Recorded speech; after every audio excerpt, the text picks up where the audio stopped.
एक तरफ तो अखिलेश प्रदेश से बाहर जीत का मंत्र तलाश रहे हैं, तो दूसरी तरफ भाजपा यूपी की धरती में ही जीत की बूटी देख रही है। वाराणसी में बीजेपी के अनुसूचित जनजाति मोर्चा की 2 दिवसीय बैठक चल रही है, जिसमें प्रदेश अध्यक्ष भूपेंद्र चौधरी समेत कैबिनेट मंत्री अर्जुन मुंडा शामिल हुए। इस बैठक में नगर निकाय चुनाव और 2024 की तैयारियों पर 2 दिनों तक महामंथन चलेगा। जो हमारे विषय हैं चुनाव के, चाहे लोकसभा चुनाव हो चाहे नगर निकाय चुनाव हो, उन सारे विषयों पर, संगठनात्मक विषयों पर और हमारी सरकार के काम, सारे विषयों पर चर्चा करें। दरअसल उत्तर प्रदेश के लगभग 45-46 जिलों में जनजातीय मोर्चा का गठन हुआ है। बीजेपी 2024 के लिए हर बूथ को मजबूत कर रही है। बीजेपी की इस रणनीति पर सपा अध्यक्ष अखिलेश यादव ने तीखा तंज कसा है। और जो लोग छापा मारते हैं वही हश्र होगा जो कांग्रेस का हुआ है। अगर आज ये छापा मार रहे हैं तो कल बीजेपी के भी नाम लेने वाले लोग नहीं बचेंगे। बीजेपी का टारगेट है कि नगर निकाय और लोकसभा के चुनाव से जमीनी स्तर पर पार्टी की पकड़ मजबूत करना, साथ ही बूथ से लेकर हर सेक्टर तक सरकार की नीतियों को जन जन तक पहुंचाना। मेरठ में देश का चौथा आयुर्वेद महाकुंभ आज से शुरू हो गया है, जो अगले 3 दिन यानी कि 13 मार्च तक चलेगा। मेरठ के चौधरी चरण सिंह यूनिवर्सिटी में 3 दिवसीय राष्ट्रीय आयुर्वेद महासम्मेलन का शुभारंभ मुख्यमंत्री योगी ने फीता काटकर किया। महासम्मेलन में उपराष्ट्रपति जगदीप धनखड़ और प्रदेश की गवर्नर आनंदीबेन पटेल भी मौजूद रहे। इस कार्यक्रम के जरिए देश भर से करीब 300 से ज्यादा आयुर्वेदाचार्य जुड़े। अपने संबोधन के दौरान उपराष्ट्रपति जगदीप धनखड़ ने संसद की गरिमा को लेकर ऐसा वाक्य सुनाया कि वहां पर मौजूद सभी लोग अपनी हंसी नहीं रोक पाए।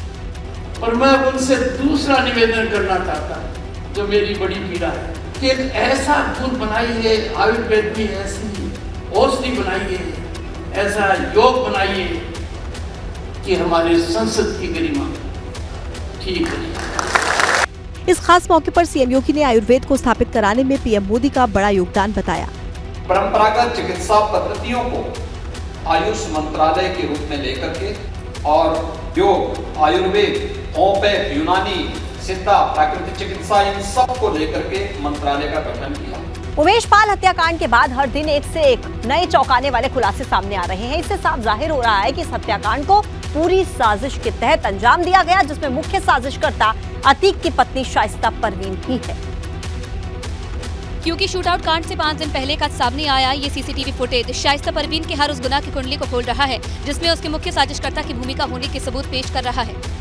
अपने टीवी स्क्रीन पर जो आप सीसीटीवी फुटेज देख रहे हैं, ये 19 फरवरी 8:57 का बताया जा रहा है, जिसमें कुर्ता पैजामा पहने शख्स के पीछे चेक शर्ट वाला युवक बल्ली उर्फ सुधांशु है और नकाबपोश महिलाओं में एक शाइस्ता परवीन है और ठीक इन्हीं के बगल में सफेद रंग की हाफ शर्ट पहने शूटर साबिर है, जिससे साफ साबित हो रहा है कि उस रात शाइस्ता परवीन शूटर बल्ली और सुधांशु के घर पहुंची थी।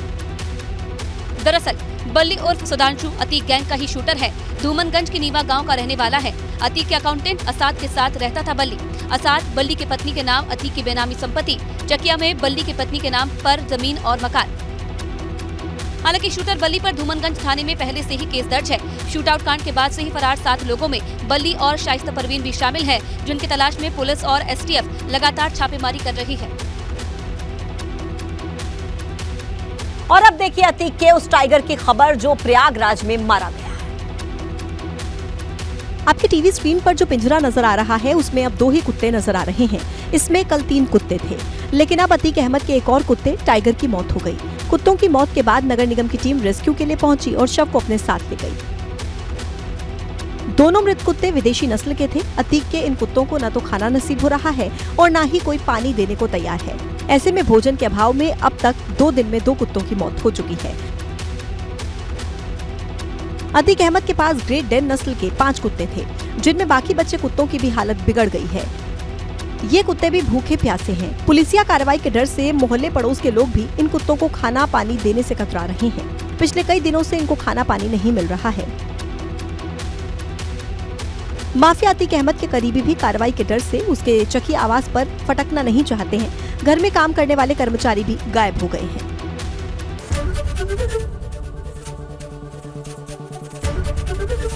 एबीपी गंगा, खबर आपकी, जुबान आपकी।